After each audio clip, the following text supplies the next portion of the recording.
Now student, now we are going to discuss with the third phase, third number of phase, that is DBMS selection. What is this? We are just going to discuss. Please see here. DBMS selection. How we can select the DBMS? What's the procedure that will be applied to select the DBMS? Basically, the purpose of selecting particular DBMS is to meet the current and expanding future requirement. हमें अभी और भविष्य में किस तरीके से database को expand करना है उसके ऊपर डिपेंड करके आपको ये सिलेक्ट करना होगा, right? The selection of DBMS can be governed by the two main factors, जो कि मैं अभी आपको एक्सप्लेन कर रहा हूं. First one is called technical factor. First one is called technical factors and the second one is called economic factor. पहला factor क्या था? Technical factor. टेक्निकल फैक्टर का मतलब क्या होता है?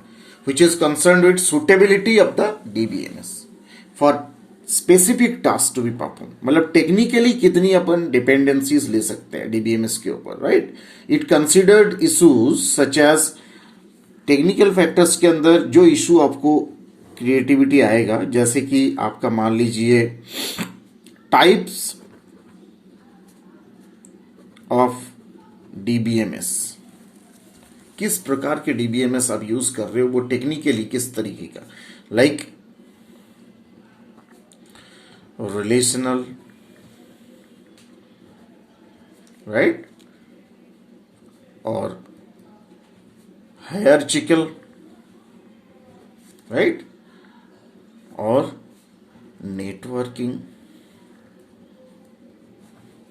or object oriented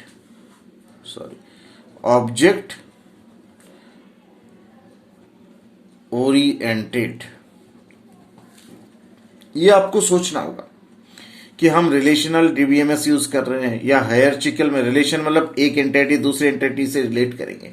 हायरार्चिकल मतलब जिसके अंदर आपका एक क्लास हायरार्चीज, मैंने आपको बताया, जिसके अंदर आपका एक top down button up approaches को लेके आप एंटिटीज को डिजाइन करोगे. या नेटवर्किंग के थ्रू या ऑब्जेक्ट ओरिएंटेड, आपको ये सारे डिसीजन लेना होगा. Those are related to the technical factors of the DBMS, right?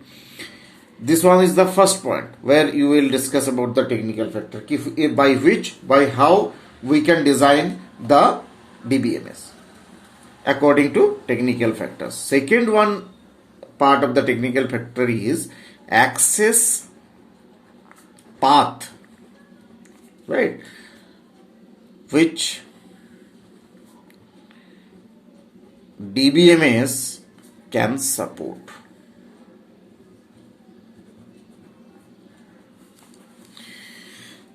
कैसा एक्सेसिबिलिटी पाथ आप यूटिलाइज कर सकते हो, मतलब डीबीएमएस को सपोर्ट करने के लिए, डीबीएमएस का जो डेटाबेस है उसको सपोर्टिंग देने के लिए आप कैसा एक्सेस पाथ आप यूटिलाइज कर सकते हो. That will be dependent on the second part, right?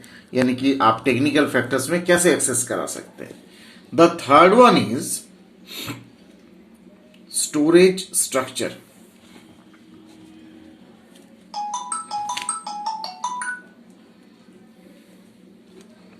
The third one is storage structure. मतलब what will be the structure of your storing capacity? कैसे आप स्ट्रक्चर को क्रिएट कर सकते हैं, राइट? कितनी स्टोर होगा डीबीएमएस को स्टोर करने के लिए, कितनी आपका जगह चाहिए, कितनी स्पेस रिक्वायर्ड है, उसके ऊपर डिपेंडेंसीज है. And the fourth one is availability of development tool.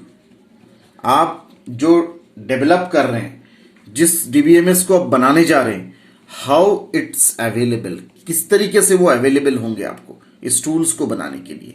Those are 4 points are associated with the technical factor, जो कि टेक्निकल रूप में जो फर्स्ट वन आपने कैसे डिजाइन करोगे, सेकेंड, आपका उस डिजाइनिंग हो जाने के बाद, डेटाबेस बनने के बाद, डेटाबेस ऐसी जगह में आप कनेक्टिविटी कैसे दोगे? एक्सेस पाथ मतलब उस डेटाबेस को आप अपना फ्रंट एंड में जो कनेक्ट दोगे, how it will be connected with the front end path, कैसे आप एक्सेस कर सकते हैं?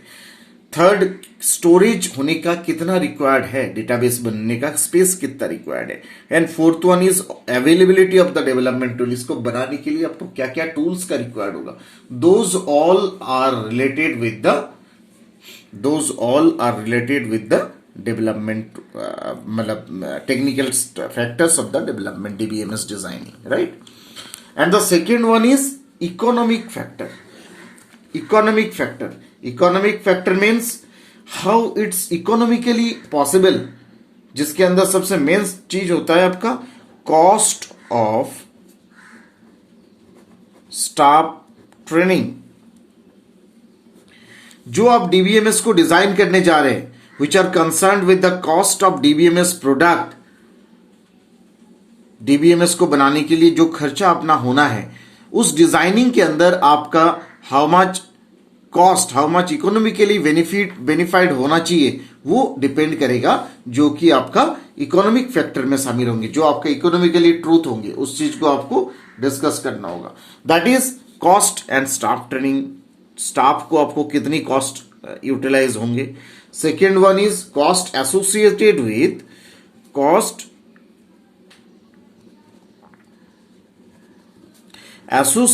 विथ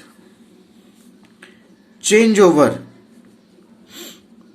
कितनी कॉस्ट एसोसिएट होंगे चेंज ओवर, मतलब जैसे मान लीजिए आप कोई ऑलरेडी डेटाबेस यूटिलाइज हो रहा है, अपन सेकेंड डेटाबेस में यूटिलाइज पे जाएंगे, एक डेटाबेस से दूसरी डेटाबेस चेंजिंग होने में क्या कॉस्टिंग बैठ जाएगा, क्या उसके खर्चा होगा. Third one is cost database creation, cost for database creation and conversion,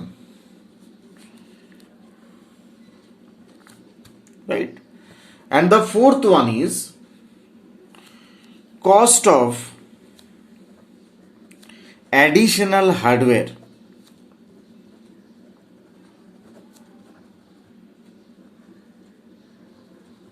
right?